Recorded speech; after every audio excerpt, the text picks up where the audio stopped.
Staying in contact. I'm London Mitchell. After more than 50 years on the local airwaves doing radio news, I've come to appreciate the efforts of grassroots organizations that fight hard to make our community a better place to live. A group that I have been following is called Lake Erie Advocates. Perhaps you've seen their billboards around town. The group has constantly argued that the waste from large animal factory farms continues to pollute Lake Erie, resulting in the ongoing problem with algal blooms. Now, you may remember, it was 9 years ago this week that Toledo water was shut off. Lake Erie Advocate says that since then, even more of the so-called factory farms have been allowed in our watershed. My guest is Sue Carter. She works at organizing public awareness events for Lake Erie Advocates. I asked her, who is not getting the message, the public or our elected officials? Oh, Lon, it's the politicians. The people get this. I mean, how much better proof can you have when every year our lake turns green and toxic? You can't have your dog go in the water. You can't launch your boat without going through slime. That is the evidence that the people see all the time. Now, our job is just to keep saying who's at fault. And clearly, someone's at fault, and clearly, someone hasn't changed anything. The politicians belong to the big business or big ag. They are not going to stop the problem. The problem is the factory farms. People make money, factory farms make money, politicians like money, and it's not going to stop. And so our role is just to keep pushing the issue and knowing that the lakes, unfortunately, will be backing us up every year. For those listening who are not familiar with the issue concerning factory farms, well, a factory farm is confined. They confine millions of animals in ungodly, cruel conditions so that they can have meat or pork or chickens. And these animals, by the million, I think right now there's probably over 25 million confined animals in our watershed. They are doing what animals do, pooping and peeing in the factory farm, and that has to go someplace. And there's no place for that to go other than take that. And it's in a liquid form. It's in pools at these farms.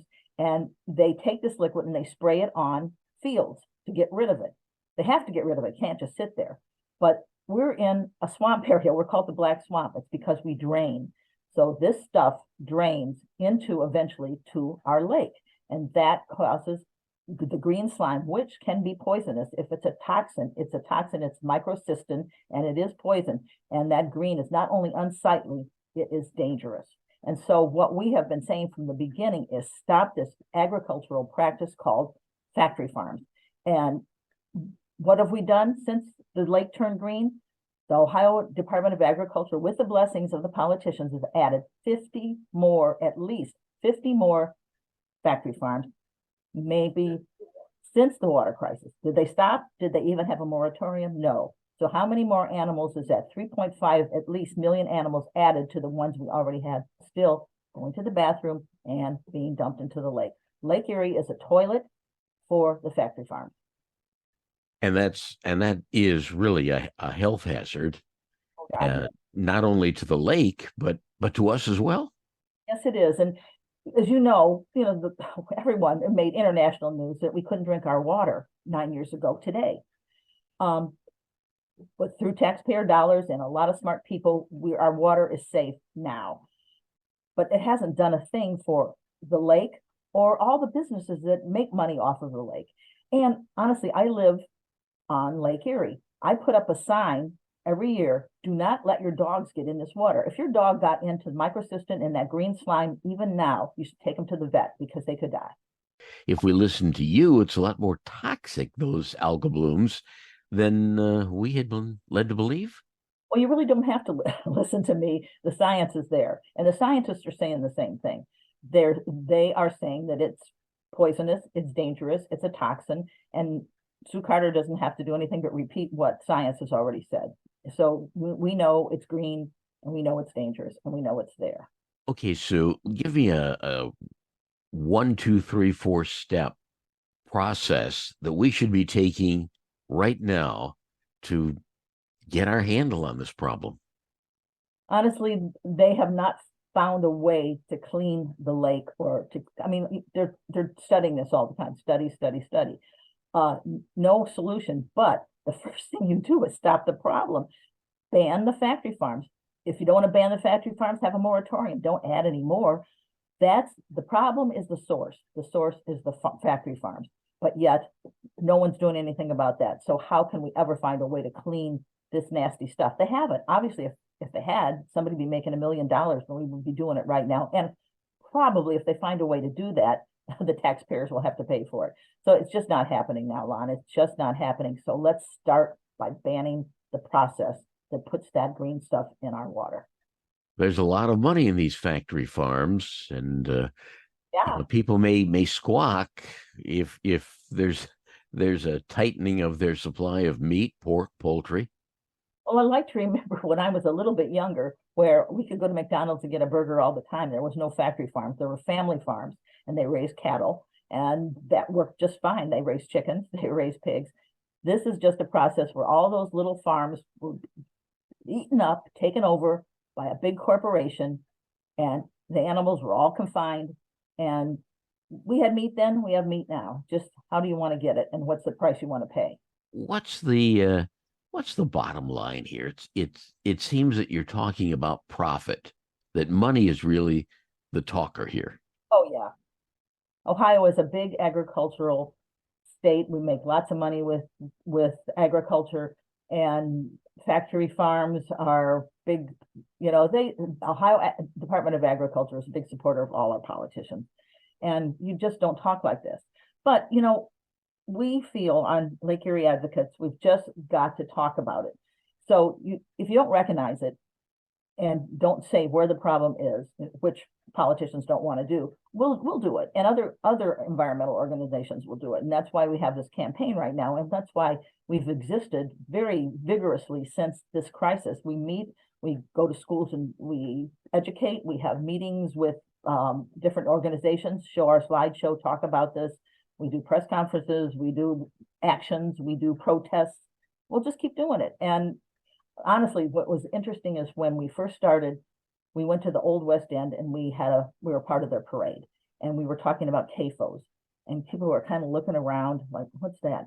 Every year we go there, people are cheering us, and little kids are going, why are they doing that to the animals? And no CAFOs. And people get it, not just because of us, because of the problem that exists every summer.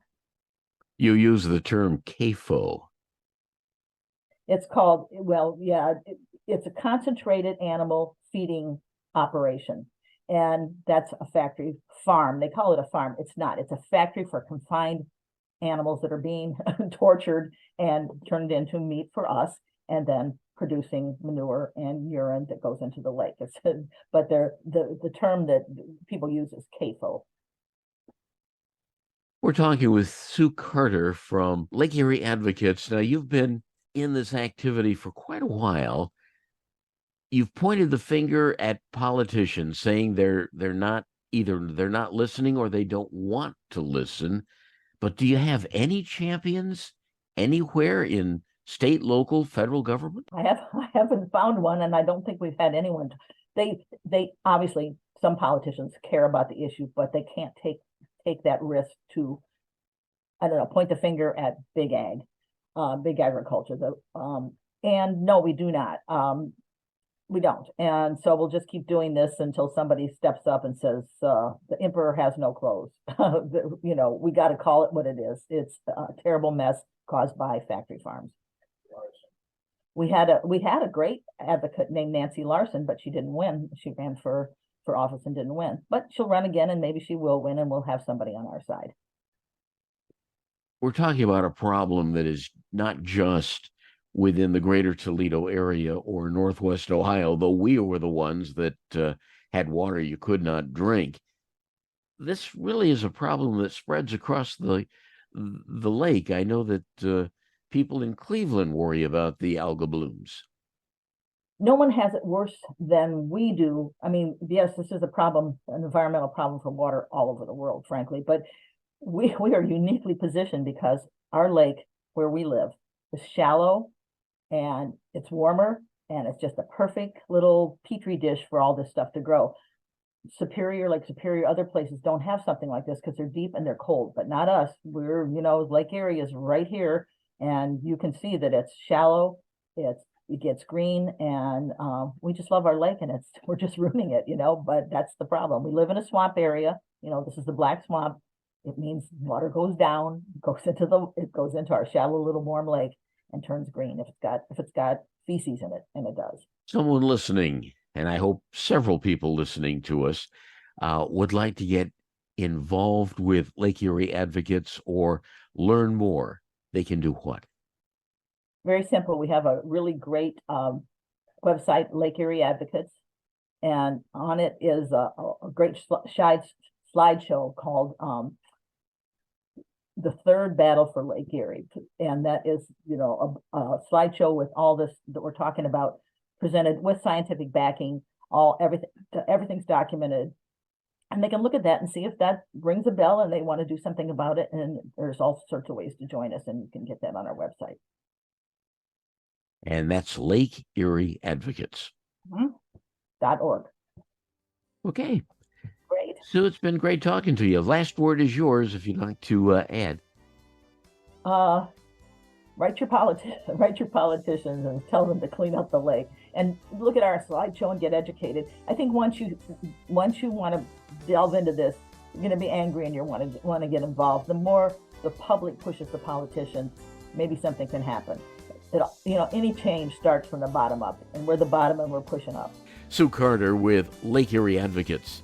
Please, Sue, stay in touch. This is an important issue, as it really does concern the health of Lake Erie. To find out more, log on to lakeerieadvocates.org. I'm London Mitchell. Reach me through my website, londonmitchell.news, and please join us again next week as we continue staying in contact.